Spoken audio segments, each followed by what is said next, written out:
Vamos a iniciar. Soy el doctor Gustavo Darío Ciesa Gómez.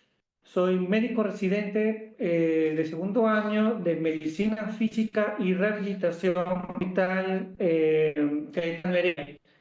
En esta oportunidad se me ha dado el tema para exponerles de hipermovilidad articular.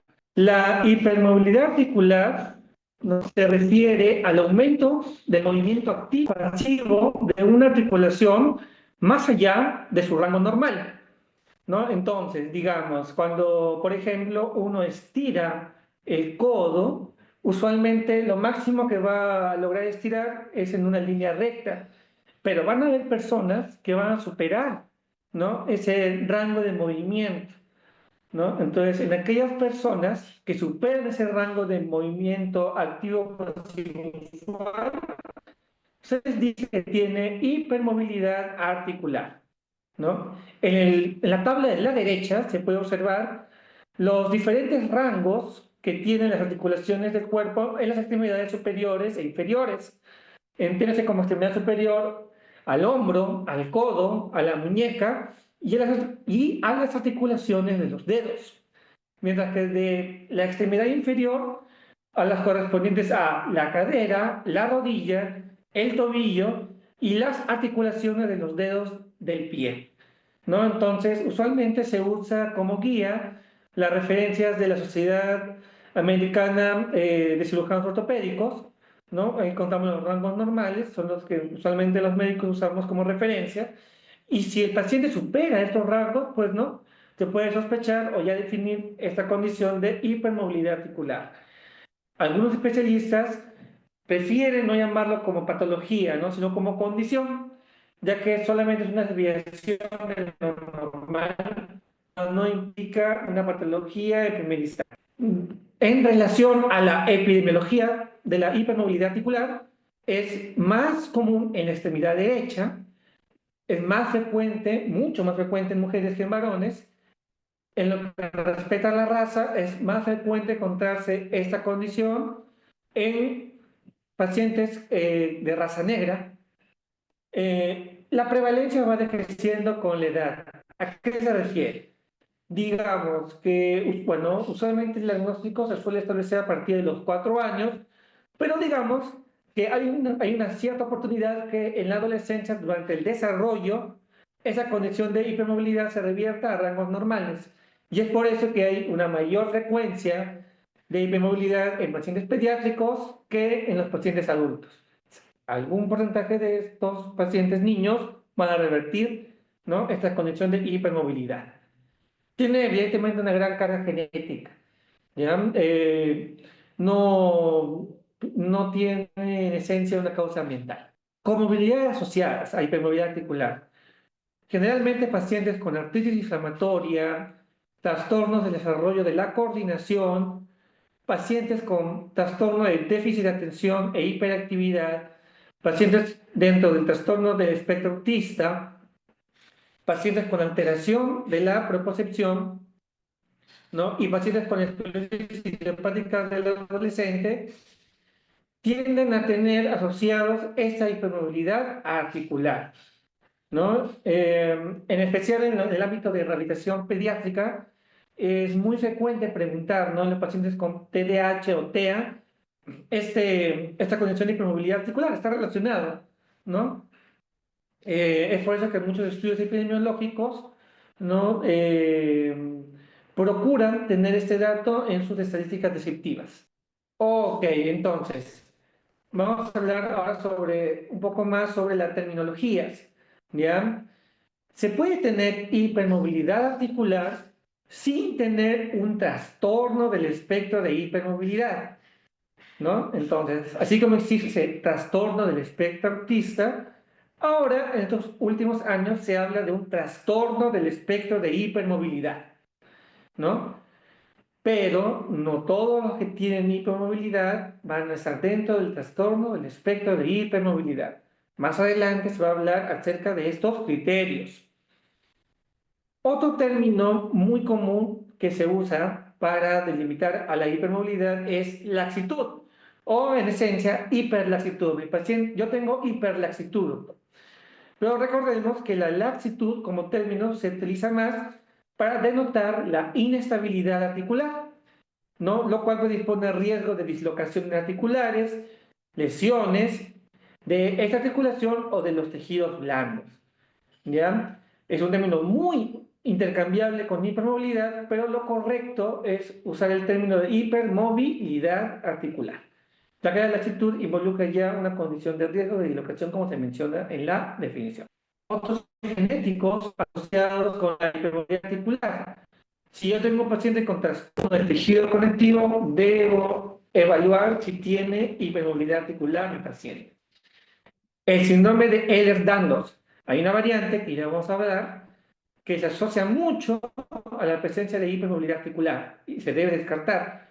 Otros síndromes asociados son el síndrome de Marfan, el síndrome de Larsen, síndrome de Down, también es bastante frecuente encontrar, síndrome de Lyles-Dietz, y por último, las miopatías hereditarias, ¿no? Como las de Ulrich, ¿no? Dentro de las más frecuentes. De por sí ya las miopatías son en prevalencia pocas, pero dentro de estas pocas, la de Ulrich y en segunda instancia la de Bethlen son de las más frecuentes.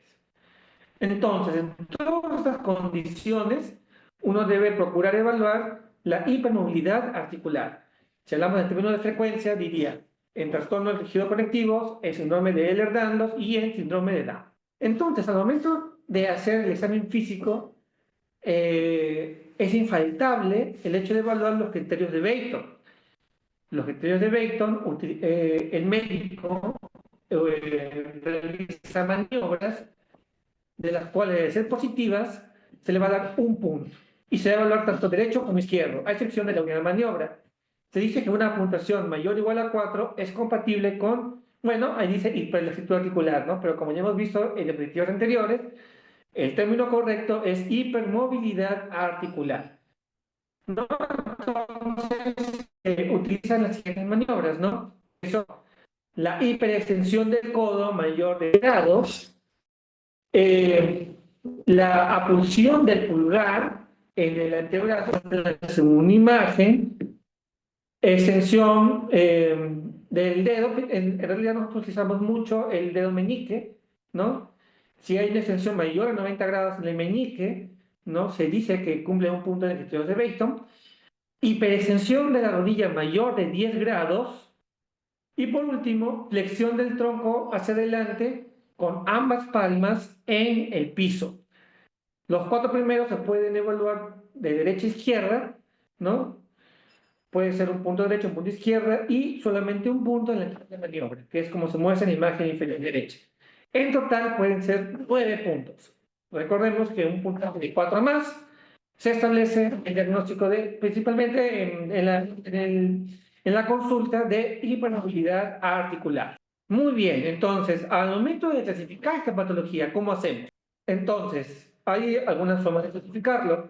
Según el número de articulaciones comprometidas, se puede decir que la hipermovilidad articular es generalizada, es el que se encuentra en 5 o más articulaciones. Teóricamente, en las cuatro extremidades y en el esqueleto axial se vaya, aumento del rango, puede ser localizada si es menos de 5 articulaciones y esa a su vez puede ser bilateral, periférica, si es que esa presión es solo en las manos y o los pies. Como dato, es común en niños, usualmente no es patológico. Por último, puede ser histórica, ¿no? Adultos que no cumplen los criterios de Beighton anteriormente mencionados, no menos de 4 puntos, pero que de niños tuvieron hipermovilidad articular. Recordemos que se mencionó que un porcentaje de los niños va a revertir durante su adolescencia, su desarrollo, esa condición de hipermovilidad. Y tal vez en la consulta de adultos ya no llegue a tener 4 puntos, pero puede clasificarse como histórica si de niños sí tuvieron. Para esto, ya que no cumplen los criterios de Beighton, se utiliza el cuestionario de hipermovilidad de 5 puntos, que es el siguiente, ¿no? Pregunta 1. ¿Puede usted o alguna vez ha podido colocar las palmas de las manos en el suelo sin doblar las rodillas, tal como se muestra en la siguiente imagen, que corresponde a la quinta imagen mostrada? Pregunta 2. ¿Puede usted o alguna vez ha podido separar el dedo pulgar de la mano y llevarlo hacia abajo, tocando su antebrazo, tal como se muestra en la imagen, que es la que se mostró en la diapositiva anterior? Cuando era niño, durante algún juego pudo doblar alguna parte de su cuerpo. 4. Cuando era niño, en alguna o varias ocasiones, se ha dislocado el codo. 5. ¿Se considera usted muy flexible o muy elástico? Se hacen estas preguntas y si es positiva en 2 o más preguntas, entonces se establece el diagnóstico de hipermovilidad articular en su variante histórica. La otra, que es clínicamente más significativa, es según la sintomatología. Hay 2 grandes clasificaciones, que es el síndrome de Ehlers-Danlos tipo hipermóvil y el trastorno del espectro de hipermovilidad, ¿no?, como su contraparte. Habría una tercera, que serían los asintomáticos, ¿no? Es decir, que si bien es cierto, presenta hipermovilidad articular, es decir, hay un aumento en el rango de la articulación, no tiene ningún síntoma, ¿no? No presentan dolor, no presentan historial de tropiezos, de caídas, etc. Entonces, en ellos se pone como asintomáticos y solamente presenta eso y nada más. Pero en la gran parte de los pacientes se va a tener que subdividir en 2 tipos. En el síndrome de Ehlers-Danlos de tipo hipermóvil y el trastorno del espectro de hipermovilidad. El síndrome de Ehlers-Danlos es un gran espectro. Dentro de ellos está el tipo hipermóvil, que es donde se va a hallar esta hipermovilidad articular. Se debe cumplir el criterio 1, el criterio 2 y el descarte de otras causas que vamos a exponer.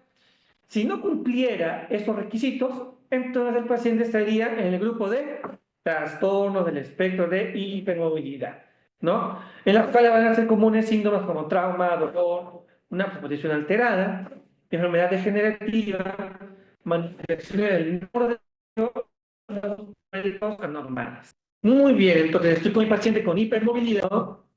Y aparte de los rasgos aumentados, tiene molestias. Entonces yo quiero clasificarlo si está dentro del síndrome de Ehlers-Danlos tipo hipermóvil o dentro del grupo de trastornos del espectro de hipermovilidad. Entonces, mi criterio 1 va a ser que tenga Baton más de 6 puntos en la prepubertad o Baton de más de 5 puntos en la pubertad hasta los 50 años o un puntaje de Baton mayor de 4 en mayores de 50 años o un cuestionario de hipermovilidad de los 5 puntos, positivo, ¿no? Que sería en aquellos que tendría una hipermovilidad articular histórica. El criterio 2, que en realidad abarca una gran gama de postulados, ¿no?, involucra, por lo menos tienen que tener 5 positivos de estas preguntas, ¿no? Que piel inusualmente suave o terciopelada, hiperextensibilidad cutánea leve, estrías inexplicadas en la espalda, ingles, muslos, pápulas piezogénicas podálicas del talón, hernias abdominales recurrentes, cicatrices atróficas que muestran algún sitio, prolapso del suelo pélvico, rectal o uterino, sin ninguna conexión perifonea, hacinamiento dental, paladar alto estrecho, aranodactilia, brazal altura mayor o igual a 1.05, prolapso de la válvula mitral leve o mayor basado en ecocardiografía, y finalmente dilatación de la raíz aórtica con una puntuación Z mayor de 2. No, evidentemente, ese tipo de diagnóstico, para establecerlo, pues involucra una mayor complejidad, ¿no? Y tenemos que tener esos criterios bastante claros y a la mano para poder hacer una evaluación correcta del paciente. Por último, ¿no?, también tiene que cumplir 2 o 3 de las características no mencionadas. Hemos mencionado la A, ahora vamos a ver la B, que es antecedentes familiares de primer grado positivos. ¿No? Se entiende como antecedentes familiares de primer grado principalmente a los padres, ¿ya? Y también en primera instancia a los hermanos. Características C, finalmente, dolor musculoesquelético en 2 o más extremidades recurrente diariamente durante al menos 3 meses. Dolor crónico y generalizado durante 3 meses y dislocaciones recurrentes o inestabilidad en ausencia del trauma. Listo, entonces, hemos hablado de las 3 características A, B y C. tiene que cumplir 2 o 3 de estas características para cumplir el criterio 2. El criterio 3 habla de la ausencia de inusual fragilidad de la piel en las que deben ser considerados otros tipos, ¿no?, de síndrome de Ehlers-Danlos, ¿no? Recordemos que el síndrome de Ehlers-Danlos es un espectro que tiene bastantes variantes. La exclusión de otros trastornos del tejido conectivo hereditarios y adquiridos y la exclusión de diagnósticos alternativos como hipotonía, laxitud del tejido conectivo, enfermedades musculares, patologías hereditarias del tejido conectivo y displasias esqueléticas. Usualmente, como podemos darnos cuenta, pues, ¿no?, hay varios criterios reumatológicos, por lo que el establecimiento del diagnóstico suele ser hecho por un reumatólogo. Aunque todas las especialidades en las cuales está involucrado el sistema musculoesquelético, como lo son dermatología, traumatología, neurología y medicina física y rehabilitación, debemos conocer estos criterios también. Muy bien. Entonces, espero que haya sido lo más clara posible la parte de, al momento de clasificar, ¿no?, y diagnosticar al paciente con hipermovilidad. Ahora vamos a hablar sobre el tratamiento, ¿no? En pacientes evidentemente sintomáticos, porque si eran sintomáticos, pues no, en primera instancia no debería recibir algún tratamiento farmacológico. En lo que es el tratamiento, ¿no?, como estamos ahora en la parte de medicina física, pues no, se tiene que recurrir a varias profesionales de la salud. Es un manejo interdisciplinario, que son el médico rehabilitador en este caso, ¿no? Pero recordemos que también están involucrados todos los médicos, ¿no?, que en su rama estén comprometidos el sistema musculoesquelético, ¿no? El licenciado en terapia física, el licenciado en terapia ocupacional, los psicólogos y hasta los técnicos ortesistas. Intervenciones no farmacológicas, ¿no? Fortalecimiento muscular, ¿no? Se prescribe, ¿no?, que es el fortalecimiento muscular, detener la actividad física sin presencia de dolor, ¿no? Digamos, algunos jóvenes no se dedican, por ejemplo, a actividades de contacto, ¿no?, o de maniobras algo peligrosas, entonces se procura no advertirles, no detenerse si es que hay presencia de dolor, ¿no? Terapia cognitiva conductual, ¿no?, en pacientes con fibromialgia, ansiedad o trastorno de pánico. Es por eso que en este caso el psicólogo también forma parte, ¿no?, de los profesionales que manejamos esta condición. Lo que es ejercicios de fortalecimiento muscular, ¿no? Estos van a reducir la tensión de los ligamentos lesionados, mejoran la retroalimentación proprioceptiva, optimizan la acción muscular. Esos ejercicios deben procurar que no provoquen dolor en el paciente. Se puede usar el uso de taping o kinesiotaping para facilitar la propiocepción. Se obtienen mejores resultados con ejercicio continuo por al menos 5 meses y no excluyente con ejercicios aeróbicos, ¿no? Si bien es cierto, se fortalece el músculo, pero también puede complementarse con ejercicios de banda, ¿no?, para correr, ¿no?, o la variante de los ejercicios. Terapia ocupacional, ¿no? El terapeuta ocupacional va a procurar, ¿no?, corregir la postura del paciente en sus actividades de vida diaria. También va a procurar mejorar la ergonomía, ¿no? Se va a realizar la evaluación de la movilidad funcional, de la mano y de la escritura. Es muy común ver quejas de niños, sobre todo, diciéndole que es doloroso el hecho de escribir, ¿no? ¿Saben? Profesora o mamá, ¿no? La verdad que he estado coloreando, escribiendo y me duelen mucho mis dedos, ¿no? Pues eso también es uno de los típicos signos de alarma para esta condición de hipermovilidad. Y bueno, también el terapeuta ocupacional va a procurar dar recomendaciones para el trabajo en casa y escuela. También se recomienda hacer deportes. No está contraindicado el hecho de realizar deportes en esos pacientes, todo lo contrario. El hecho de mantenerse en forma haciendo deporte va a procurar una adecuada tonicidad muscular y que el hecho de inconvenientes como dislocaciones, entre otras, sean disminuidas en su frecuencia. De hecho, el deporte estrella recomendado es la natación, ¿no?, ya que involucra, si no es todas, la gran mayoría de articulaciones y músculos, no grupos musculares, cadenas musculares. También, como alternativa a la natación, puedes recomendar hacer pilates, tai chi, yoga y danza. Bueno, entonces, solo para recordar las diferentes modalidades de tratamiento no farmacológico, ¿no? Dentro de los mencionados, ¿no? Podemos agregar también, por ejemplo, que si tienes dolor, se puede utilizar el TENS, ¿no?